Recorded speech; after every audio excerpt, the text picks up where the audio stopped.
राम जय राम जय जय राम श्री राम जय राम जय जय राम श्री राम जय जय राम श्री राम जय जय राम जय श्री राम जय श्री राम जय श्री राम जय श्री राम जय श्री राम जय हनुमान जय श्री राम जय हनुमान श्री राम जय राम श्री राम जय जय राम जय श्री राम जय श्री राम जय श्री राम जय श्री राम श्री राम जय जय राम श्री राम जय जय राम श्री राम जय जय राम श्री राम जय जय राम श्री राम जय जय श्री सीतारामाभ्याम नमः श्री सीतारामाभ्याम नमः ओम श्री सीतारामाभ्याम नमः ओम हं हनुमते नमः ओम हं हनुमते नमः ओम हं हनुमते नमः ओम महादेवाय नमः ओम महादेवाय नमः ओम महादेवाय नमः ओम गुरुवे नमः ओम गुरुवे नमः ओम गुरुवे नमः ओम श्री गणेशाय नमः ओम श्री गणेशाय नमः ओम श्री गणेशाय नमः। श्री राम लक्ष्मण और सीता जी वनवास जाते समय गंगा जी के पार हुए। उसके बाद महर्षि मुनि श्रेष्ठ वाल्मीकि जी के आश्रम में वाल्मीकि जी के दर्शन के लिए गए। एह विधि मुनिवर भवन दिखाए बचन सप्रेम राम मन भाए। इस प्रकार मुनि श्रेष्ठ वाल्मीकि जी ने श्री रामचंद्र जी को घर दिखाया अपना। उनके प्रेम पूर्व वचन श्री रामचंद्र जी को अच्छे लगे। फिर मुनि ने कहा, हे सूर्यकुल के स्वामी सुनिए, अब मैं इस समय के लिए सुखदायक आश्रम कहता हूँ जहाँ पर आप निवास कर सकते हैं। आपका निवास स्थान जो उचित हो आपके लिए वह बतलाता हूँ। तो मुनि श्रेष्ठ वाल्मीकि जी ने श्री रामचंद्र जी को उचित निवास स्थान बतलाया। चित्रकूट गिर करहु निवासु तह तुम्हार सब भांति सुपासु। चित्रकूट धाम की बहुत बड़ी महिमा है, बहुत अच्छा है ना।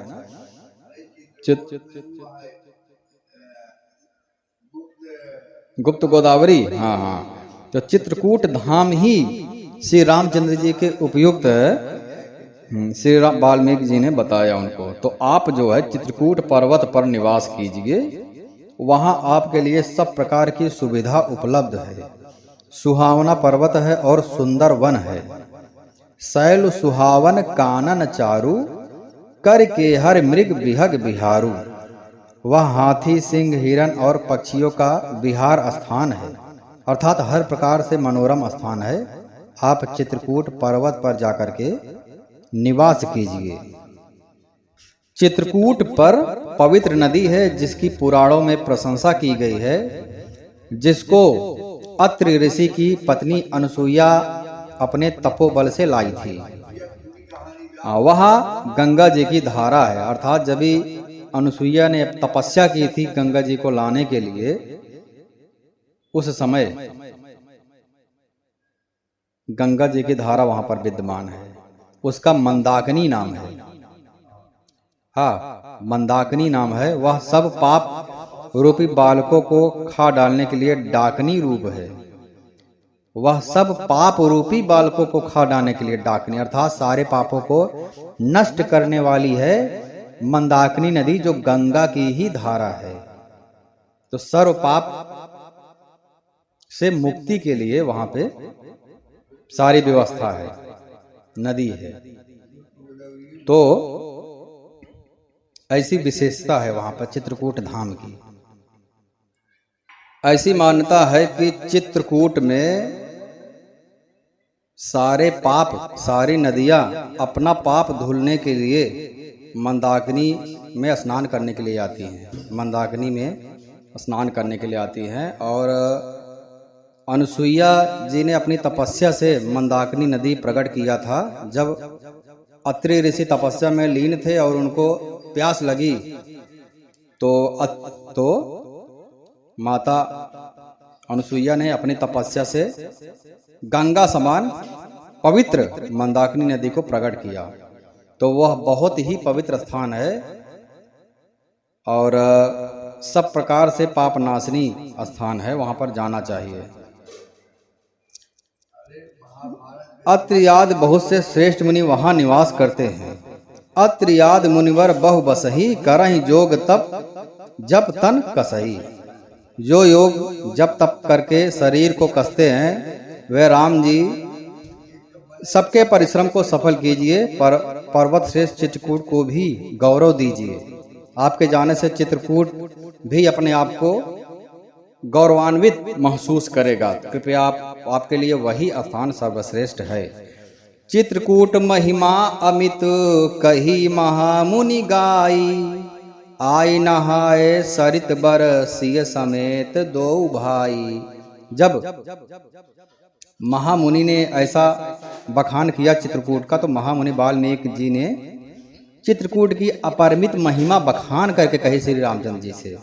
तब सीता जी सहित दोनों भाइयों ने आकर के श्रेष्ठ नदी मंदाकिनी में स्नान किया और श्री रामचंद्र जी ने कहा, लक्ष्मण बहुत ही अच्छा घाट है, अब यहीं कहीं ठहरने की व्यवस्था करो। तब लक्ष्मण जी ने पयस्विनी नदी के उत्तर के ऊंचे किनारे को देखा। एक किनारा वहां पे था ऊंचा, इसके चारों ओर धनुष के जैसा नाला फिरा हुआ था, धनुष के जैसा आकार था। नदी उस धनुष की पतंचा डोरी है और सम दम दान बाढ़ है। कलयुग के समस्त पाप उसके अनेकों हिंसक पशु हैं। चित्रकूट ही मानो अचल शिकारी है, जिसका निशाना कभी चूकता नहीं, जो सामने से मारता है। अर्थात इसका भाव यह है कि चित्रकूट में रहने पर कलयुग का प्रभाव भी प्राणी पर नहीं पड़ता है। कलयुग का प्रभाव पड़ने से जैसे भावनाएं बदल जाती है, गाली देना, हिंसा करना, झगड़ा करना, शराब पीना, झूठ बोलना, व्यभिचार करना, चोरी करना, यह सारी प्रवृत्ति चित्रकूट में जाने से नष्ट हो जाती है। कलयुग का प्रभाव नहीं रहता है। अब यहाँ पर देखा, जब देवताओं ने देखा कि परम परमात्मा जो निर्गुण से सगुण के रूप में श्री रामचंद्र जी के रूप में यहाँ पर विद्यमान है, चित्रकूट धाम पर आए हैं, तो देवताओं ने जो घर बनाते हैं ना, विश्वकर्मा जी को साथ में लिया और सारे देवता कोल भीले के वेश में, अर्थात जो घर बनाते हैं वहां पे भील के रूप में, जंगली इंसानों के रूप में उन्होंने दिव्य पत्तों घासों से सुंदर घर बना दिया। सब लोग आए और भगवान राम के लिए, श्री रामचंद्र जी के लिए सुंदर घर बना दिया। कोल किरात वेश सब आए, रचे परन तृण सदन सुहाए। सदन अर्थात घर, बहुत ही सुंदर घर तृण पत्तों से बना दिया। दो ऐसी सुंदर कुटिया बनाई जिनका वर्णन नहीं हो सकता है। उनमें बहुत बड़ी सुंदर छोटी सी थी और दूसरी बड़ी थी, एक सुंदर छोटी और एक बड़ी। लखन जानकी सहित प्रभु राजत रुचिर निकेत। श्री रामचंद्र जी जानकी सहित प्रभु रामचंद्र जी सुंदर घास पत्तों के सुंदर घर को देख रहे हैं। बहुत शोभायमान घर है, बहुत ही सुंदर है, मानो कामदेव मुनि का वेश धारण करके पत्नी रति और वसंत ऋतु के साथ सुशोभित हो रहे हैं। उस समय देवता, नाग, किन्नर और दिक्पाल चित्रकूट में आए और श्री रामचंद्र जी ने सब किसी को प्रणाम किया। देवता नेत्रों का लाभ पाकर आनंदित हुए, अर्थात भगवान राम के दर्शन करके बहुत ही आनंदित हुए। फूलों की वर्षा करके देव समाज ने कहा, हे नाथ, आज हम सनाथ हो गए हैं। सनाथ अर्थात जब किसी के ऊपर कोई रहता है, अर्थात जैसे बच्चा है, उसके ऊपर पिता रहता है तो बच्चा सनाथ है। पिता अर्थात बच्चा कुछ भी करे, पिता की निगाह रहती है। वो कहीं जा रहा है तो पिता देखता रहता है क्या उसके लिए गलत है, क्या सही है, कहाँ पे उसको जाना चाहिए, कहाँ जाने से उसको चोट लग सकती है। हर प्रकार से पिता ध्यान रखता है और जो उसके लिए कल्याणकारी होता है वही कार्य करता है। ठीक है, तो वैसे ही देवताओं के, जो भी देवताओं के कल्याण के लिए ही, धर्म की स्थापना के लिए ही परमात्मा अवतार लिए हैं। तो अब वह घड़ी भी आ गई है, क्योंकि श्री रामचंद्र जी इसी उद्देश्य से तो वन में आए हैं कि वन में आएंगे तो सारे जो भी अधर्मी है राक्षसों का संहार करेंगे। इसीलिए देवता लोग ज्यादा खुश हैं कि अब जो राक्षस उनको तकलीफ देते थे, सताते थे, उनके विनाश का समय आ रहा है। इसीलिए अब देवता लोग अपने आप को सनाथ महसूस कर रहे हैं और विनती कर रहे हैं फूलों की वर्षा करके कि अपने दुसह दुख सुनाए, सारे अपने दुसह दुख सुनाए और दुखों के नाश का आश्वासन पाकर के हर्षित होकर अपने अपने स्थान को चले गए देवता लोग। श्री रघुनाथ जी चित्रकूट में आकर बसे हैं। यह समाचार सुन सुनकर बहुत से मुनि आए और ऋषि मुनि जो तपस्वी हैं, जिन्होंने ध्यान में देखा, जिनको समझ में आया, जिनको उनके शिष्यों ने बताया कि परमात्मा आ गए हैं, सब उनके दर्शन के लिए आना प्रारंभ कर दिए। रघुकुल के चंद्रमा श्री रामचंद्र जी ने मुदित हुई मुनि मंडली को आते देख करके दंडवत प्रणाम किया।